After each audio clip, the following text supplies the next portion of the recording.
Hello guys, so Lolo, this is for Capricorn. Capricorn, welcome dito sa aking channel, Kapalaran 888. Welcome guys. Alamin natin kung anong messages, vibration, gabay, energy para sa inyong lahat. So, let's check the message, Capricorn. Nine of Cups, Queen of Cups, the Battled Baton, and the Lord of Shadows, and the Lady and the Lord. Okay. Next is Nine of Cups, Three of Pentacles, Knight of Wands, Ace of Wands. Alright. Okay, so kung makikita mo sa baraha mo, Capricorn, tingnan mo. Nine of Cups, Three of Pentacles. Sinasabi ng baraha sa'yo dito na isang pamilya to. It's either this is a collaboration of parents and siblings. Nakikita natin dito yung may pinapangarap kayo. May pinapangarap kayo bilang isang pamilya na business. Gusto nyong magkaroon ng business. So, etong Three of Pentacles, sinasabi na posibleng may bubuksan kayong business kasama yung asawa mo, boyfriend, girlfriend, or pamilya mo. Next card natin is Queen of Cups, Knight of Wands. So, there's an opportunity here na makatanggap ka ng good news, lalo kung babae ka. Babae na Capricorn. There's an expected pregnancy, there's a miscarriage, or pwedeng there's a parang kung may problema ka sa reproductive organ mo, make sure na magpatingin ka sa doktor. Nakikita rin natin dito yung excitement. Pwedeng excited ka sa pagiging mother mo. Kung may natanggap ka na balita about sa kapamilya mo, ganyan. So, there's an excitement here. Excitement of pregnancy, wedding, or anything na pwedeng magbago yung takbo ng buhay mo. Ace of Wands and the Chariot. So, sinasabi ng baraha sa'yo dito na meron din dito na Capricorn na you are excited for the relocation. You're excited for your new place of work, new place of residence. You're excited for your new car or kung ano man na transportation na meron ka. Or excited ka sa travel na gagawin mo. Pwedeng nagpaplano kang pumunta ng ibang bansa or pumunta ng city. The Lord of Shadows, the Earth Mother, nakikita ko sure dito, mayroong babae ditong Capricorn na ayok na hindi ikaw yan, or this is single or in a relationship Capricorn. Pero mag-iingat kayo you need to be careful sa pakikipag-party, 'di ba? Yung mahilig mag-party diyan na Capricorn, babae ka. Kasi pwedeng magkaroon ng one night stand dito. And hindi mo makikilala kung sino yung posibleng nakabuntis sa'yo or makakabuntis sa'yo. So, you need to be careful. Sa mga babae ito babae, may asawa ka man, single na mahilig mag-party.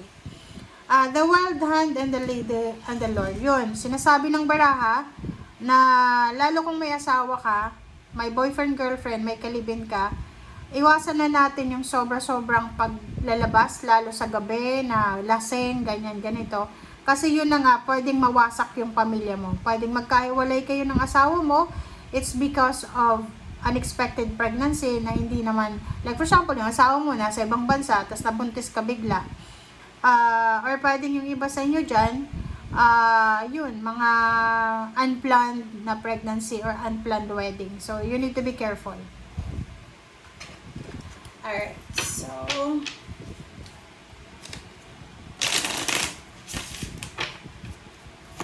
okay. Sabi ng baraha sa'yo dito na as much as possible, mag-focus ka daw sa paghahanap buhay, sa pera.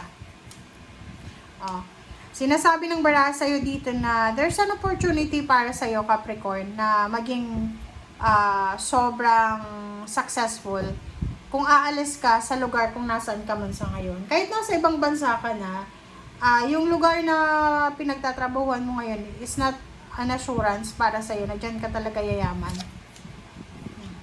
This is strength. Sinasabi ng baraha sa'yo dito na Yun, may iba sa inyo dyan talaga na sobra-sobra yung manifestation nyo na makaalis sa lugar kung nasan kayo ngayon, makabili ng sasakyan. And yung Zero the Fool na Green Man, ang reverse siya, it's because parang stagnant ka.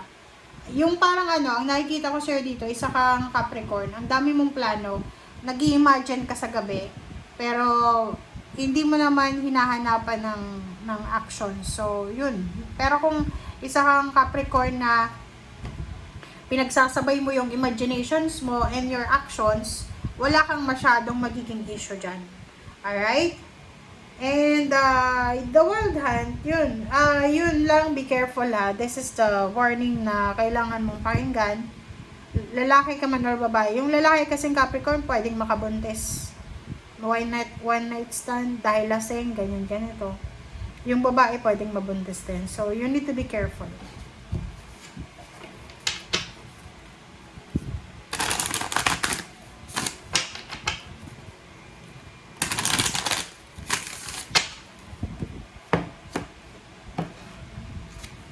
Okay, mental conflicts. So, isa sa mga kailangan mong bigyan ng pansin is yung mental mo. Unang-una, hindi naman sa pero kung may mga problema kayo sa pagtulog or pag matutulog na kayo tapos mag-iisip kayo ng mag-iisip, doon papasok yung negative. So, sinasabi ng baraha sa'yo na medyo naguguluhan yung iba sa inyo ngayon. Lalo kung may ka-live-in ka, live-in. Yung may mga ka-live-in ngayon na wala pa naman kayong anak or yung iba may anak, pwedeng magkaroon kayo ng problema sa relationship. Parang nasa crossroad ka, parang gusto mong makipag-iwalay, kaso iniisip mo yung anak mo or gusto mong makipag-iwalay, pero hindi mo alam kung saan ka magsisimula. Crown chakra, sinasabi ng baraha, yung brain mo talaga brain. Tapos itong awareness 1, 2, 3. 3 cards dito ang nagsasabi na there's something in your head. Okay? So, masakit ba yung ulo mo? Hindi ka makatulog sa gabi?